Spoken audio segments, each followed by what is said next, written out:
सालों पहले सुंदर से एक जंगल में नाग नागिन का एक जोड़ा रहा करता था। वैसे तो ये नाग नागिन का जोड़ा सामान्य नागों की तरह ही जंगल में सारे दिन रहा करता था, परंतु जैसे ही पूर्णमासी का दिन आता था, ये नाग नागिन का जोड़ा इंसानी रूप में आ जाता था और प्रेमालाप करता था। जिस दिन पूर्णमासी होती थी, उस दिन नागिन के सिर के ऊपर एक मणि उभर कर आती थी। इस मणि में इतनी तेज रोशनी होती थी जैसे सूर्य चमक रहा हो। दोस्तों, आपको बता दूं कि नागमणि धारक नागिन अपने इच्छा अनुसार कुछ भी कर सकती है। तो दोस्तों, आगे बढ़ने से पहले एक छोटी सी विनती है, जो भी महादेव के सच्चे भक्त हैं कमेंट बॉक्स में हर हर महादेव अवश्य लिखें। दोस्तों, उस जंगल से कुछ दूरी पर एक छोटा सा गांव था। उस गांव में भील नाम का एक व्यक्ति अक्सर अपने 5 दोस्तों के साथ जंगल अपनी बकरी चराने जाया करता।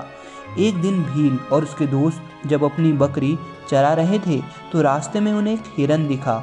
उन्होंने उसका शिकार करने का सोचा, परंतु वो हिरन भागने में बहुत फुर्तीला था।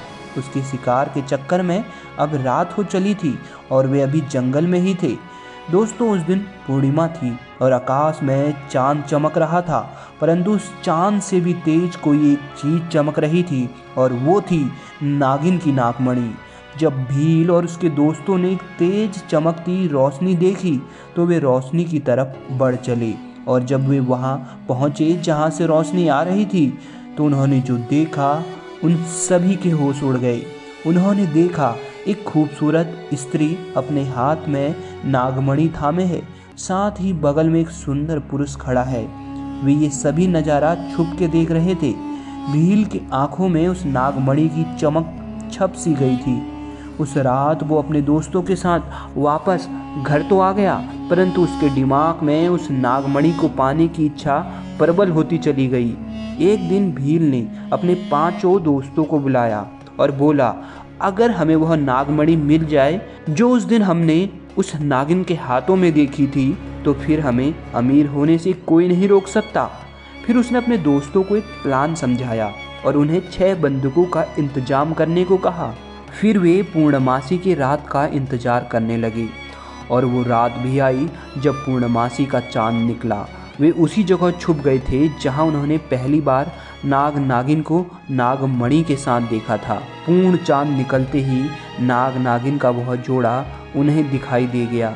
नागिन के मस्तक से अचानक नागमणि प्रकट हुई। उसके बाद दोनों ही नाग और नागिन इंसानी रूप में आ गए और प्रेमालाप करने लगे। भील और उसके साथी बस इसी समय का इंतजार कर रहे थे। वे चाहते थे कि नाग नागिन का जोड़ा प्रेमालाप में खो जाए, ताकि उसके बाद उन्हें पता ही न चले कि आसपास क्या हो रहा है। भील और उसके साथियों ने हर तरफ से नाग नागिन के जोड़े को घेर उन पे गोलियां चलानी शुरू कर दी।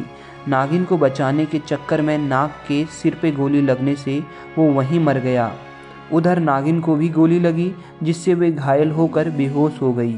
भील और उसके साथियों ने ये समझ लिया कि नाग नागिन दोनों ही मर गए। उन्होंने तुरंत नागमणि उठाई और निकल पड़े गांव की तरफ। नागमणि मिलते ही भील की जैसे किस्मत ही चमक गई। कहते हैं, जिसके पास नागमणि हो उसका भाग्य चमक उड़ता है। कुछ दिन में ही भील अपने गांव में सबसे सेठ इंसान बन गया और उसने कई कारोबार खोल लिए, जिसमें उसने अपने साथियों को साझेदार बनाया। भील के साथी धनवान तो हुए, परंतु भील से ज़्यादा नहीं। भील के 5 दोस्तों में उसका सबसे ज़्यादा करीबी दोस्त था सत्तू, जो अधिकतर भील के साथ ही रहता। कोई भी महत्वपूर्ण काम हो तो भील के और दोस्त हो ना हो, परंतु सत्तू हमेशा भील के साथ रहता। उधर दोस्तों, उस घायल नागिन को अपने जख्म को भरने में कुछ हफ्ते लगे। वो गुस्से में थी और अपने नाग का हर हाल में बदला लेना चाहती थी, परंतु नागमणि भील के पास होने के कारण वो भील पर सीधे सीधे हमला नहीं कर सकती थी। भले ही नागमणि उसके पास अभी नहीं थी, परंतु अभी भी उसमें इतनी शक्ति थी कि उसने एक सुंदर सी स्त्री का रूप धारण किया। सबसे पहले तो वो भील के ही एक फैक्ट्री में काम करते हुए भील और उसके साथियों पर नज़र रखने लगी। फिर उसने भील के सबसे भरोसेमंद साथी सत्तू के साथ दोस्ती शुरू कर दी। धीरे धीरे वे दोनों एक दूसरे के साथ ज़्यादा समय बिताने लगे। सत्तू उस सुंदर स्त्री से प्यार कर बैठा, परंतु उसे पता नहीं था कि उस सुंदर स्त्री के रूप में वो नागिन उसकी मौत थी। एक दिन वो सुंदर स्त्री सत्तू को बोलती है, देखो मुझे ना तुम्हारे दोस्त भील पसंद है, क्योंकि वो तुमसे भी ज़्यादा धनवान है। इस पर सत्तू पहले तो अंदर ही अंदर चिढ़ गया, परंतु उस स्त्री से बोला, अगर मैं भील से ज़्यादा धनवान हो जाऊं तो तब क्या आप मुझे पसंद करोगे?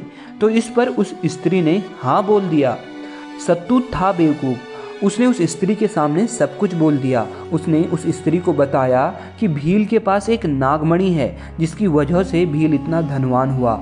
अगर मैं उस नागमणि को ले लूं और आपको दे दूं तो हम दोनों दुनिया में सबसे ज़्यादा धनवान होंगे।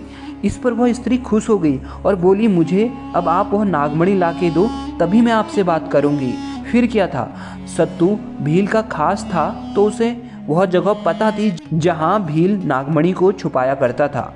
सत्तू उस स्त्री के प्यार में इतना पागल था कि उसने अपने साथी भील को ही मार डाला और उसके घर से नागमणि निकाल उस स्त्री को दे दिया।